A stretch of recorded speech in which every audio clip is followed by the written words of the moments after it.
Let's get this party started. We got today the author of the book, Laughter is an Instant Vacation.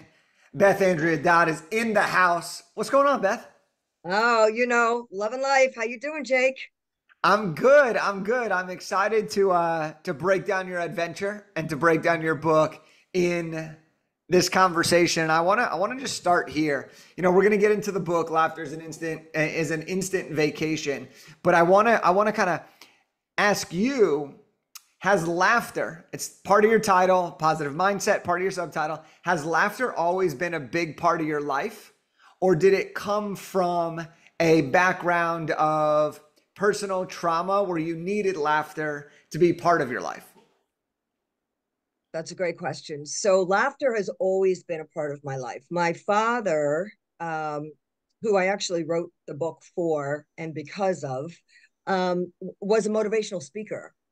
And so laughter was a big part of who he was. And as a kid growing up, you hear all those little anecdotes about laughter and make life great, and you hear them and you think that everybody has that. And it's not until I became an adult and a mom, and his stuff started to land on me differently, and I realized not everybody has that component in their life, like that escape of laughter, right? Or not everybody realizes exactly how laughter can really get you through Mm. even mostly everyday things, but can also set you up to get you through major milestones in your life. Yeah, yeah. Don't you love how I just started like with a super deep, getting off the deep end question?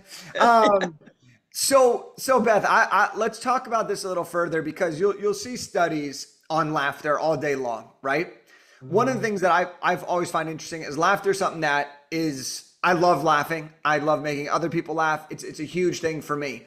Have you ever heard of the study of fake smiling or fake laughing, even if you're not in the mood, because it will naturally do something to your body to create that as a real feeling? Is that something that you kind of believe in? And if so, is it something that you do? Or do you try to find other ways to generate true laughter in that process? Yeah, so I have heard of that study, and they actually do, rooms full of people, and you just have to spontaneously start laughing, right?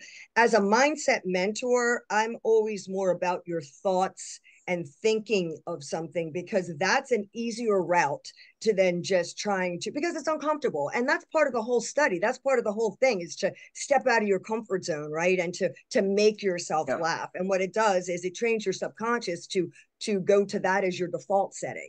got it. Which makes sense, right? And you can do it either way. You can either do it through visualization, through thoughts, or you can do it through just, okay, I'm going to make myself laugh physically so that my mental part follows it. Yeah. Love it. Love it. Okay, so let's talk about your book. Obviously, Okay. your book's newly released. Laughter is an Instant Vacation. You had an unbelievable launch, which we'll talk about in a little bit later. The emotions, the laughter that came with that, all that good stuff. But let's go back to when you first said, I'm going to write this book. Okay. Why in the world did you decide at the time that you did commit to writing a book? I don't know. I do know. It was because I was at a seminar actually that you were at, and I had seen you the year before, and I heard, oh, that might be a good idea. And then the second year I saw you, and I thought there just something clicked. And what really made it click, honestly, was when I approached you with it, and I said, I want to write a book on mindset. And you said to me, rather than just saying, okay, let's go, whoa, whoa, whoa, you actually pulled it out of me, and you said to me, what makes your book any different than anybody else's on mindset? And when I said to you, I want to approach it through laughter, that's when it clicked. Like, Yep. that's when you said, okay, you might be onto something. And then I thought, oh my gosh, I could probably do this, right? Yeah. Yeah. Like, I this is remember that. I remember that. And I think it's this is such an important concept that you bring up is that when anybody writes a book, I come from the belief that no matter what topic you're writing about, okay, it could be the most generic topic ever.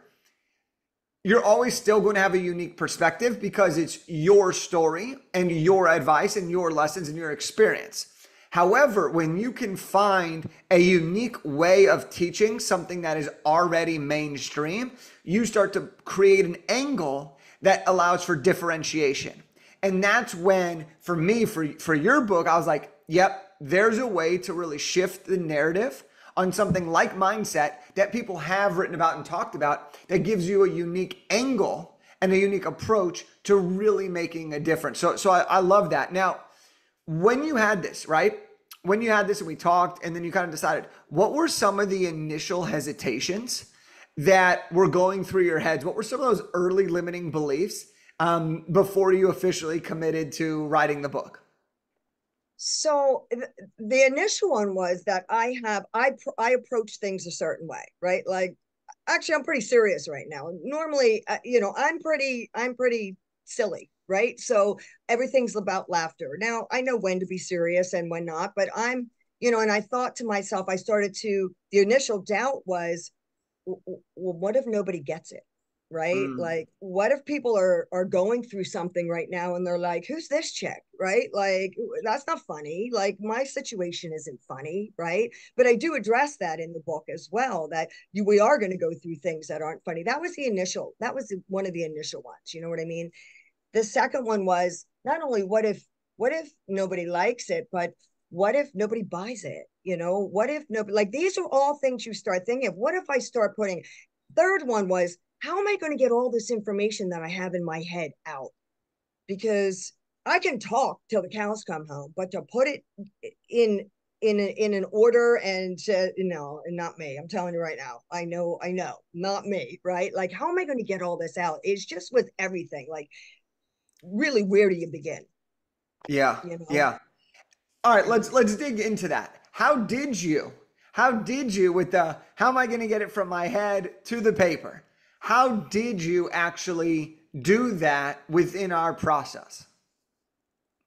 I got to tell you something. I always said, "Oh, I'm a good writer. People come to me and I edit their stuff, and oh, yeah, I can do this." My son's a writer. That's what he's going to school for. Oh, he gets that from me. Oh my gosh, Jake. When I went to do this, I was like, oh, like, I had no idea. And I originally worked with, your team. I originally worked with Adrienne, and I don't know how she did it, but our conversations, our loose conversations, and her just saying, well, what's in your head, and then expanding from that. And before you know it, I had chapters set up, and I'm like, wow, like, how did you even do that? You know what I mean? She just had a way. Your whole team just had a way of just like, take it easy. We're gonna go this step by step. I think when you go to write a book, you think of the end result right away, right? When in reality, it's a step by step process. And as soon as you realize that it's a step by step process, you're literally building or going up the ladder, and you have somebody as um, professional and seasoned as your people are. It works. It absolutely works. And I have ADD. Okay. I'm a self proclaimed ADDer. Okay. And so for somebody to, that's the second part of the process, just kept me on track for sure. I love this. Now, I'm sure when you were writing the book, there were probably a lot of different emotions, a lot of different memories being brought up, a lot of different stories. How did you incorporate what you teach in the book? How did you incorporate humor and a positive mindset while you were navigating the book process step by step? So with each subject that I did, I tried to relate something stupid that I did, right? So what I wanted to do was I wanted to relate, number one, I'm a firm believer in know your audience, right?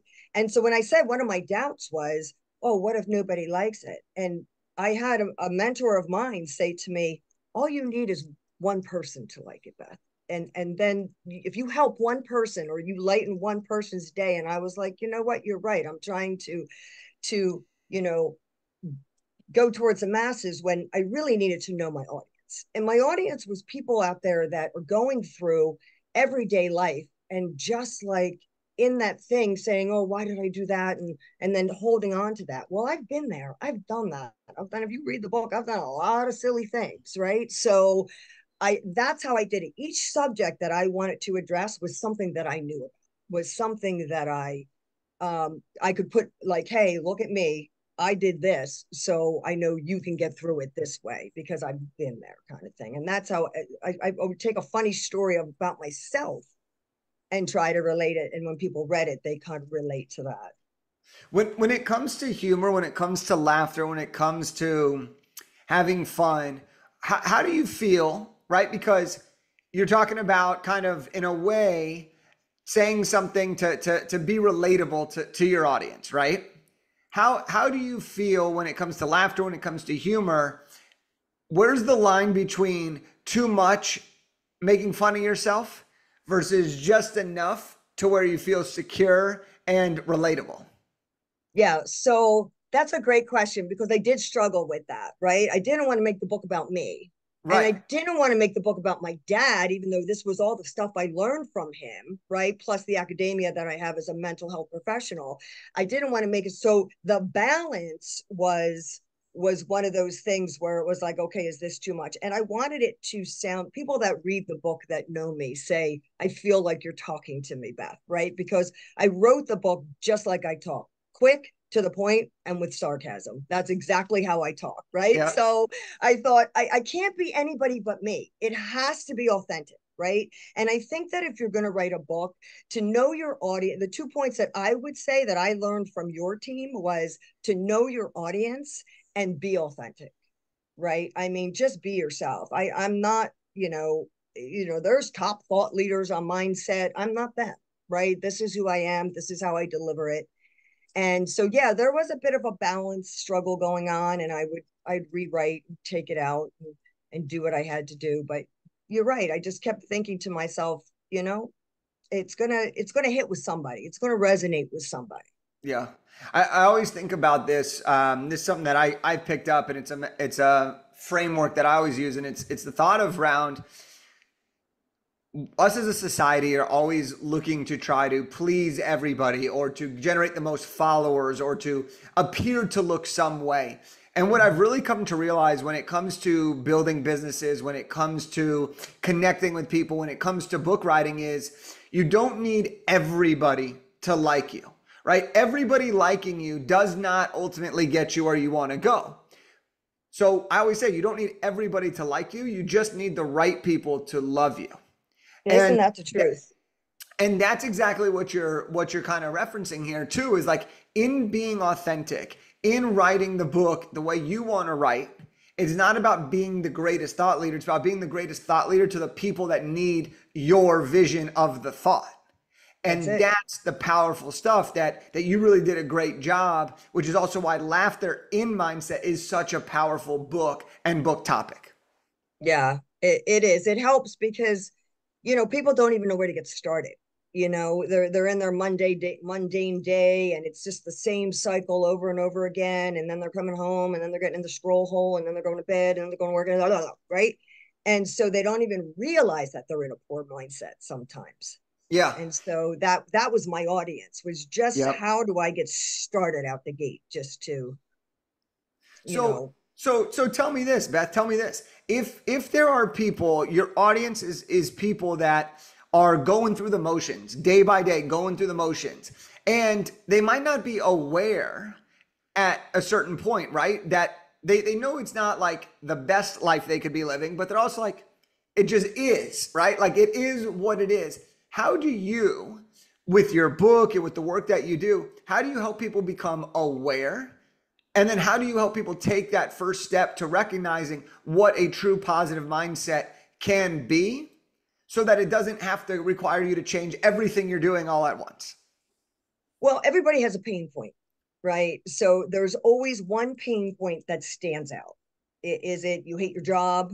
Is it you're fighting with your spouse? Is it, oh, there must be more to life? Whatever it is. And I always go into that pain point first. And I call myself a mindset mentor because, a mentor will mentor you where you're at. Your thoughts are going to be different than my thoughts and right. So we're going to start where you're at. I'm not going to put you through skills drills and everything from the very beginning, like you're just a player going in for basketball, right? I'm going to actually figure out where you're at. And that's the first thing that I would suggest is find out really. And some people can't, some people are like, I don't know, it's just this and this. And so we work at that, right? We work at, well, what is it? Like what happened today? What was the best thing that happened today? And what would you call the worst thing that happened today? And was it really that bad? Or was it just your initial reaction because you programmed yourself to react that way? Like the person in traffic. Somebody will cut one person off and they'll be like, oh, okay, buddy, or whatever. Another person is like following them, ready to give them the finger. Do you know what I mean? Yeah. And why? It's the same thing, but why? It's because the person, maybe they had a, crappy day at work, or maybe they're just programmed to react that way. And that's what you have to find out. When you were writing this book, this is a two-parter. When you were writing this book, and figuring out how you wanted to organize everything and figuring out what you wanted to include and how you wanted to say it, did you learn anything new or remind yourself of something that maybe you knew or implemented when you were younger, but you hadn't actually been practicing it? Yeah, actually. I think that would be negative self-talk. There's a section in there about negative self-talk, and negative self-talk can come from anybody. And I don't do negative self-talk a lot, only because I mean, I'm pretty positive. But there's times where I see somebody go by and I'll be like, wow, wish I was that in shape. Right. And that's negative self-talk right there, right? That's a comparison factor right there, right? Rather than saying, wow, look at that girl, she really works out, good for her. It right away, somebody will be like, wow, look at that girl, she works out, good for her. I wish I could be like that, right? And that's where negative self-talk, the beginning was a compliment. Fine, stop. Good for you, girl. You go, right? The second part is where the negative self-talk, and it's subconscious, right? It's a subconscious behavior. And so sometimes, I mean, just as humans, we do that, right? Yeah. We're out there grinding, and then you see somebody succeed. You're like, good for you, dude. Okay, God, I wish I could get there. You know what I mean? Yeah. And you will. You just kind of, the comparison factor got to go. So yeah, that was one thing when writing it. Another thing was I actually again had to go into my mentor and say, I don't know if I can do this. Like there was up and down when I was writing this, and Mikey, the second coach I worked with, who dealt with my ADD famously, kept me focused, and she said, listen, it's normal. Like I go, I know, but I'm a mindset mentor, I can't do this, but I'm also human. And I actually put that in the book. When I was writing this book, I was freaking out at some points, like, oh God, I don't know about this, like, and so it's a natural reaction, especially when you're doing something that you're not used to doing. Yeah, yeah, totally, totally. Were there any moments throughout the process that were like either huge standouts or turning points for you, that made your experience just as good as it was After the book was written, at any point in the process? at any point in the process. Um, yeah, I think the first one, well, there was quite a few actually. I mean, because each section is a milestone. I mean, remember, I never did this before, right? So getting my first draft done was, phew, okay, that's done, right? Getting the edits back, I'm like, okay, I just got to do it. Getting it, the final draft sent off, okay. Getting the cover done, I'm like, wow. So yeah, like everything was really quite exciting, to be honest with you, and like, oh my God, I can't believe I just did that kind of thing. I will tell you this though, when the book was published, it's bigger than a book, right? We know that. That's what you say. It's bigger than a book. I've already been, contacted for some speaking. I've had, all kinds of stuff. What I didn't expect was to get that message through social media from somebody I didn't know. That was a friend of my friend that lives in New York. And she said, oh, buy this. And to get this message from somebody I didn't even know that said, you're not gonna believe this, but I needed your book right now. And I have it by my bedside. That trumped everything. That took over everything. Like that was just like wow, first of all, I don't even know this person. Second of all, she took the time to reach out to me. And I'm telling you, Jake, if it's one feeling I would want anyone to have, it would be that writing the book is a great success. It really is. You have a sense of wow, stepping out of your comfort zone, all those things. But knowing that what you did actually helped somebody, you can't change it. You can't take it away. It's one of those feelings that unless you've written a book, you it's hard to understand how powerful that feeling really is. Yes. I'll never forget. And I mean, every time I get it now, it's still amazing. You know what I mean? But I remember one time where I had somebody from another continent the first time, and they were like, Jake, I just read your book and I'm using it every time before I go into an interview or whatever the exact case was. And I was like, oh my gosh, this is the feeling I didn't know I needed. And it was so beautiful because here's the other thing that I've learned as I've written so many books is this.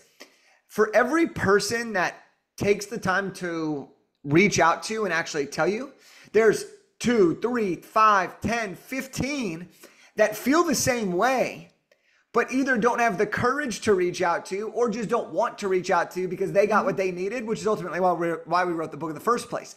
Mm-hmm. That's another great like mindset thing when we're writing these books and when we're finishing the books. And now that your book's out, for every one person that does tell you, there's a handful of others that experience the same thing, just didn't tell you. And that's the truth, and that's what I thought of when, because I had a lot, my friends, oh, love your book, and people that I know, people, oh, so supportive when the stranger happens, because you know what, everybody's willing to tell you what they don't like, Yep. right? They're always willing to give a bad review at the restaurant when their steak comes out like leather, right? But for some reason we don't take the time to tell, do a good review or tell somebody, or even a stranger, like you said. So you're right. It was that just took over all of it's just, I mean, Yeah. great feeling. And dig into launch here. Okay. You mentioned you've been invited for some speaking gigs, different things are coming up. How are you feeling around launch and what was that experience like for you? Let me tell you something. that was quite that was quite sorry that was quite uh I don't want to say anxious, but like almost like exhale, right? When launch came, right? You get to exhale, and this is it, right? So this goes out. I will tell you this. Launch day came. The next day, I was getting updates from Mikey because, as I stated, I don't know what I'm doing on technologically, right? So she's updating me, and oh my gosh, you're this number one in this category, and I'm like, wow. And it wasn't until the next day that I just kind of had this gratitude in inside of me for everyone that was involved in this book. Mm. Your team, editors that I don't even know, my people that supported me, people that decided to share it with other people. Like it was just like, wow, right? Like, who am I? I'm just a girl from Jersey. That's how I start my book out. I'm just a girl from Jersey, right? That decided to write a book. But the fact that I mean, and stepping out of your comfort zone, as I said, is really scary, right? But I did it. You did it. And I did it's it. amazing. It's amazing. If Laughter. you know me, it's really amazing. That's the thing. That's what I'm saying. When and I will tell you, you didn't know I was going to say this. Your team. I mean, I'd still be at the thing with pen and paper trying to figure out what I was doing. But really, the way that they can bring ideas out of you and keep you on track, second to Yeah. none. Yeah, we're grateful. Our team is wonderful. And we'll make sure to let them know Please that you do. shared that. So laughter is an instant vacation. One of my last couple questions here is this. What are your, you could do three, you could do five, you could do one, whatever.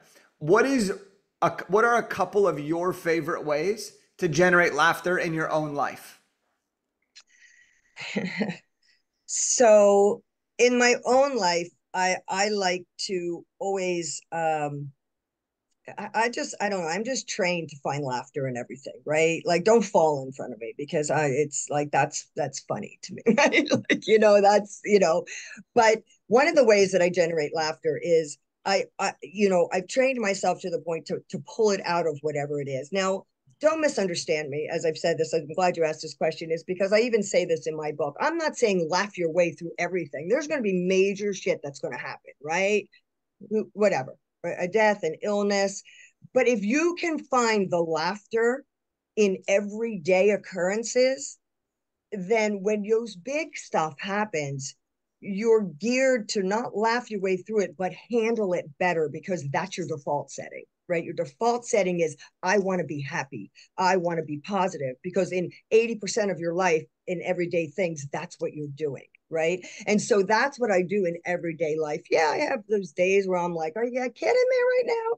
But, I can tend to sit back. Another thing that I do too is, if something happens to me, I always visualize, if it was to happen to somebody else, would I laugh at it? Right. So if you know, I don't know, slip on the ice, right? Like I said, if that was my sister, I'd be cracking up laughing, right? Like I'd be like, are you okay? Just initial. That's a bad example, but I always visualize, if it was to happen to somebody else, of course, I'm talking about minor things, day-to-day things. Of course. Would you be like, don't sweat it? Oh, that's kind of funny. Look at the pot. And when I do that, then I realize, yeah, because we are very egocentric beings. We look at everything from our eyes. So, it hits differently when it's yourself. Yeah, yeah. I mean, it's easier to laugh at someone else when they fall down than it is to laugh at Yeah. yourself. But if we kind of have that frame, right? Like slipping on ice, I think is a good example, because like if I see someone slip on ice, that's a friend. Okay, I want to make it Yeah, clear. that's a friend. Yeah. If it's a friend, I'm gonna laugh and make sure they're okay, right? Yeah. But I'm gonna definitely be laughing, especially if they try to do something that they probably shouldn't have. If we're ice skating or doing something fun, but if I slip, my first reaction could be, or anyone's first reaction could be embarrassment. They could feel Yeah. bad. They could avoid. They could get sad. Me personally, I fall on the ground. I'm cracking up because I'm like, Yeah. oh gosh, people are probably laughing at me, right? Yeah. But it's just that way of thinking. And I love that kind of example of giving yourself that permission, right? Yeah. Kind of give yourself that permission. So look, your book is so, there's so much good stuff in there, right? About the positive mindset, having humor lead that, and then laughing, right? And so my last question to you before we get to contact information and everything else is, your book has some great color palette. It's got great color palette, and it's Laughter's an Instant Vacation. Mm-hmm. Talk to me about why you decided to title it that, and how your front cover kind of brings home that whole topic. Yeah. So laughter is an instant vacation is actually something my father used to say to us all the time. And for years, I thought that he coined the phrase, and he didn't. It was comedian Milton Berle. And I say this in the beginning of my book. But unless you're 90, you may not know who Milton Berle is, right? Because he's been long gone. He was from vaudeville. So I always just gave the props to my dad, right? Like laughter is an instant vacation. So it's the first chapter of the book, and I couldn't think of a title. And bouncing it back and forth with Adrian, she said, that's not a bad title, actually, especially since it has meaning for you, right? Mm-hmm. The cover, I just happen to have a book right here. I love it.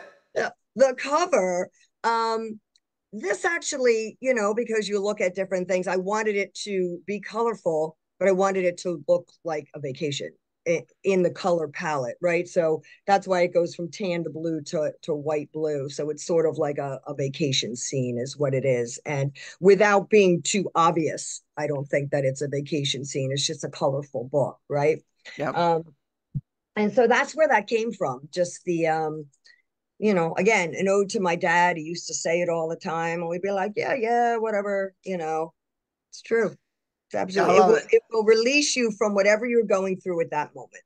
Yeah, I love it. I love it. I love the book. I love your Thank energy you. around the whole process, and really trusting us to get you to where we said we were going to get you. And so for everyone that's listened to this that wants to dig deeper, how can they get a copy of the book, and how can they continue to learn from you and laugh with you? Thanks. Yeah, so it's available on Amazon. You saw the cover. It's the blue cover, Laughter is an Instant Vacation. To get in contact with me, I am on LinkedIn under Beth Dodd, but I'm also on Instagram under Funny with two Y's, Funny Sister, all one word, Beth Dodd at Funny Sister. And those are really my main accounts that I'm on. I love it. We'll get that linked up here for everyone to do it. And I just want to thank you, Beth, for not only coming on the show, but for, like I said, trusting our process. And I remember our first conversation, and now here we are doing this thing. It's amazing to see what's happened in less than a year. Yeah. From the time that we had the conversation till now at this next seminar. If you go back, you'll be bringing your book.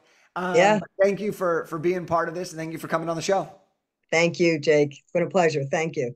Awesome. Awesome. Keep All right, laughing. everybody. You know what to do here. That was Beth Dodd, the author of Laughter is an Instant Vacation. Grab a copy of her book. You won't regret it. And here is my challenge to you to wrap this thing up. Beth said to do something where when you're looking at finding laughter, ask yourself if it happened to somebody else, preferably someone that you're friends with or someone that you know, would I be laughing? Next time something happens in your life, ask yourself that. And if it is, give yourself that permission to laugh. Let's make life a little bit more enjoyable. Let's make it a little bit more humorous. And let's have a great positive mindset, just like Beth talks about in her book. That's what I got for you today. And I will see you all on the next one.